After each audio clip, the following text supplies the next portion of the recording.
I repeat, এটা ইতিহাসে হয়তো প্রথম ঘটল যে একজন নির্বাচিত জনপ্রতিনিধি, মানুষের ম্যান্ডেট নিয়ে নির্বাচিত, ব্রিটেনে দাঁড়িয়ে ব্রিটিশ রাজের প্রশস্তি করে আসছেন। আজ পর্যন্ত যা কখনো দেখা যায়নি, ইতিহাসে প্রথমবার ভারতবর্ষ এবং এই ভারতবর্ষের মাটি থেকে নির্বাচিত জনপ্রতিনিধি ব্রিটেনে গিয়ে ব্রিটেনের মাটিতে দাঁড়িয়ে ব্রিটিশ রাজ, ভারতবর্ষের বুকে পরাধীনতা, 190 বছরের পরাধীনতা, কোম্পানি রাজ, ব্রিটিশ রাজ, তার প্রশস্তি করে এলেন। এর থেকে বড় লজ্জার বাংলার কাছে এবং গোটা দেশের কাছে আর কিছু হতে পারে না। আই রিপিট, এটা ইতিহাসে হয়তো প্রথম ঘটল যে একজন নির্বাচিত জনপ্রতিনিধি, মানুষের ম্যান্ডেট নিয়ে নির্বাচিত, ব্রিটেনে দাঁড়িয়ে ব্রিটিশ রাজের প্রশস্তি করে আসছেন। প্রমাণ হলো যে আরএসএসের দুর্গা, যে আসলে সাভারকারের যোগ্যতম শিষ্যা, বুটলিকার অফ ব্রিটিশ ইম্পিরিয়ালিজম, এটা আরও একবার প্রমাণিত হয়ে গেল। এবং সাভারকারের সেই সূত্র ধরেই যে পশ্চিমবাংলার মাটিতে তৃণমূলের জমানাতে আরএসএসের একটার পর একটা ক্যাম্প গজিয়ে ওঠা, সরস্বতী বিদ্যা মন্দির একল স্কুলকে জায়গা করে দেওয়া, সরকারি স্কুল শিক্ষা ব্যবস্থাকে লাটে তুলে দিয়ে কেন হচ্ছে, এটা প্রমাণ হলো যখন বাংলার মুখ্যমন্ত্রী সরকারি প্রতিনিধি হিসেবে গেলেন ব্রিটেনে, গিয়ে ব্রিটিশ রাজকে প্রশস্তিতে ভরিয়ে দিলেন। এর থেকে বড় লজ্জার কিছু হতে পারে না। এবং এই ঘটনার পরে ক্ষোভ বিক্ষোভ প্রদর্শিত হবে, এটাই তো স্বাভাবিক, না হলে বরং অস্বাভাবিক হতো। এই ঘটনার পরেও উনি পার পেয়ে যাবেন, কেউ প্রশ্ন করবে না। একের পর এক মিথ্যা ভাষণ গত কয়েকদিন ধরে যেখানে যেখানে গেছেন, যে কটা সেমিনার ইত্যাদি উনি অ্যাটেন্ড করেছেন, প্রত্যেকটাতে বসে বসে কোনো তথ্য ছাড়া, কোনো রেফারেন্স নেই, একটার পর একটা মিথ্যা ভাষণ উনি দিয়ে গেছেন। এবং তারপরে গিয়ে কেন মিথ্যা বলছেন, ইউ আর আ লায়ার, এটা বললেই রেগে যাচ্ছেন, এরম করলে হবে নাকি? আপনি মিথ্যে কথা বলবেন, কিন্তু আপনার মিথ্যেটাকেও ধরে ফেললে আপনি রেগে যাবেন, এটা তো চলতে পারে না। পশ্চিমবাংলার মাটিতে ড্রপ আউট দিনের পর দিন বাড়ছে, এটা সত্য, এবং এটা সর্বজন বিদিত সত্য। পশ্চিমবাংলার মাটিতে পড়াশোনার ক্ষেত্রটাকে গত 1 দশক ধরে নষ্ট করে ফেলা হয়েছে, এটা সত্য, সর্বজন বিদিত সত্য। লেখাপড়ার অধিকার, মত প্রকাশের অধিকার, নিরাপত্তার অধিকার বাংলার মাটিতে নেই, এটা সর্বজন বিদিত সত্য। উচ্চ মাধ্যমিক পরীক্ষার্থীদের সংখ্যা কমছে, মাধ্যমিক পরীক্ষার্থীদের সংখ্যা কমছে, কলেজের সিট ফাঁকা পড়ে আছে, সকলে দেখতে পাচ্ছে। ছাত্র সংসদ নির্বাচন বন্ধ 1 দশক ধরে। হাইকোর্ট কানমোলা দিয়ে সরকারকে মনে করিয়ে দিচ্ছে যে 1 দশক ছাত্র সংসদ নির্বাচন করনি, 2 সপ্তাহের মধ্যে হলফনামা দাও হাইকোর্টে, দিয়ে বলো যে কি পরিকল্পনা আছে। এগুলো একটিও যে মিথ্যে নয়, বরং উনি যা যা বলছেন সেই প্রতিটা কথা মিথ্যে।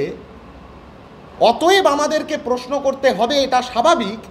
সেটাই অক্সফোর্ড বিশ্ববিদ্যালয়ের কেলগ কলেজের আমাদের বন্ধুরা, ভারতের ছাত্র ফেডারেশনের কমরেডরা, এসএফআই ইউকে ইউনিটের কমরেডরা, তারা সেটাই সামনে রেখেছে, সেই প্রশ্নগুলোকেই তারা সামনে রেখেছে।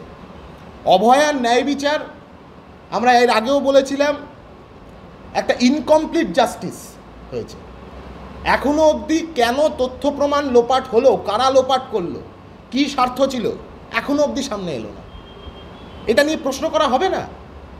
অভয়ার ন্যায় বিচারের জন্য যেভাবে গোটা দুনিয়ার মানুষ তারা রাস্তায় নেমেছিল, এই প্রশ্ন হওয়া তো স্বাভাবিক। আমরা শুনেছি অভয়ার মা এই বার্তা দিয়েছেন যে মুখ্যমন্ত্রী যেখানে যাবেন ওনাকে এই প্রশ্নের সম্মুখীন হতে হবে যে অভয়ার ন্যায় বিচার কেন এখনও অধরা। এবং আমরাও ঠিক করেছি যে আগামী 7 দিন গোটা রাজ্য জুড়ে এসএফআই এই প্রচারাভিযান চালাবে যে কেন এখনও বিচার পেল না অভয়া। মুখ্যমন্ত্রী যেখানে যাবেন সেখানেই কিন্তু ওনাকে এই প্রশ্নগুলোর সম্মুখীন হতে হবে। প্যাথোলজিক্যাল লায়ারের মতন মিথ্যে কথা বলে উনি পার পেতে পারবেন না। হয় জবাব দেবেন, নয় পালিয়ে যাবেন, কিন্তু নিস্তার পাবেন না। এই কথা আমরা গতকালও আমরা বলেছি, যে নিস্তার নেই। যা যা প্রশ্ন ওখানে তোলা হয়েছে, এই প্রতিটা প্রশ্ন ন্যায্য। ছাত্ররা প্রশ্নই করবে, গবেষকরা প্রশ্নই করবে, এটা ন্যায্যতা।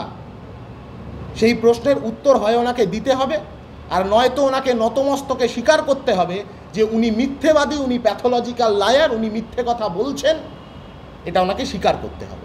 আমরা এর আগেই বলেছিলাম তিলোত্তমার ঘটনার পরবর্তী সময়ে যে তদন্ত প্রক্রিয়া, যে কোনো ভারতবর্ষের বিচার ব্যবস্থা সেটা তার মানে জাস্টিস দেওয়ার প্রক্রিয়াটা নির্ভর করে বহুলাংশেই তদন্ত প্রক্রিয়ার ওপরে।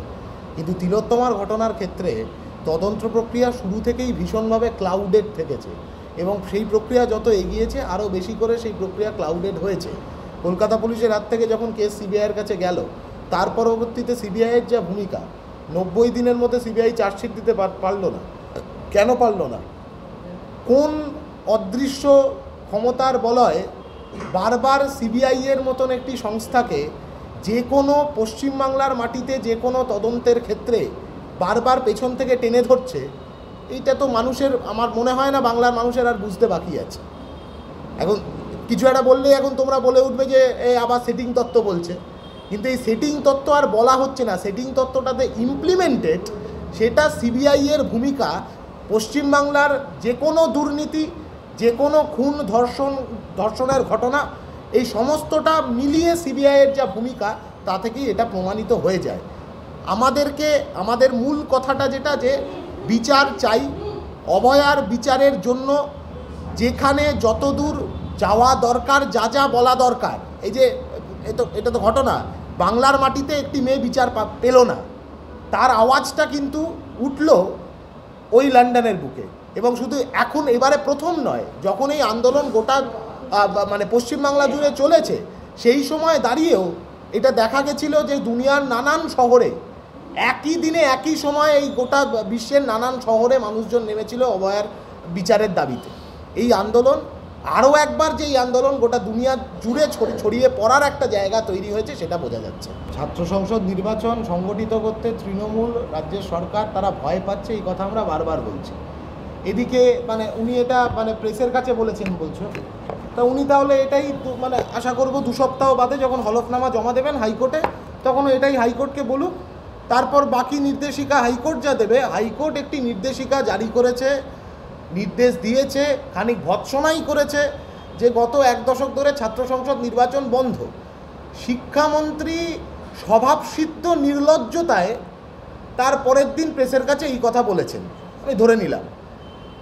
আর কতটা নির্লজ্জতার বহিঃপ্রকাশ এই রাজ্যের সরকারটা করবে, আর কতবার হাইকোর্টের কাছে কানমোলা খাবে, আর কতবার মানে আদালতের কাছে 82 শিক্ষার চর খাবে, তারপরে গিয়ে ওনাদের হুঁশ ফিরবে যে এই রাজ্যের প্রশাসনটা মানে ওনাদের পাইলটিংয়ের মধ্যে আর নেই। যতক্ষণ না হাইকোর্ট বলছে ততক্ষণ রাজ্যের প্রশাসনের এইটা বোধগম্যর মধ্যে আসছে না যে ছাত্র সংসদ নির্বাচন করতে হবে।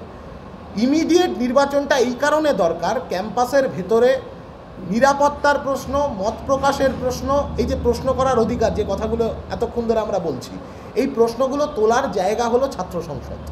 আজকে ছাত্র সংসদটাকে দুর্নীতির একটা কাঠামোতে পরিণত করেছে ক্রাইম সিন্ডিকেট, থ্রেট সিন্ডিকেট। ছাত্র সংসদকে কেন্দ্র করে চালানো হচ্ছে ক্যাম্পাসগুলোতে। এই ক্রাইম সিন্ডিকেট, থ্রেট সিন্ডিকেটকে আটকাতে গেলে, বন্ধ করতে গেলে ইমিডিয়েট গণতান্ত্রিক, স্বচ্ছ, মানে free and fair election, student union election immediate সংগঠিত করার প্রয়োজনীয়তা আছে।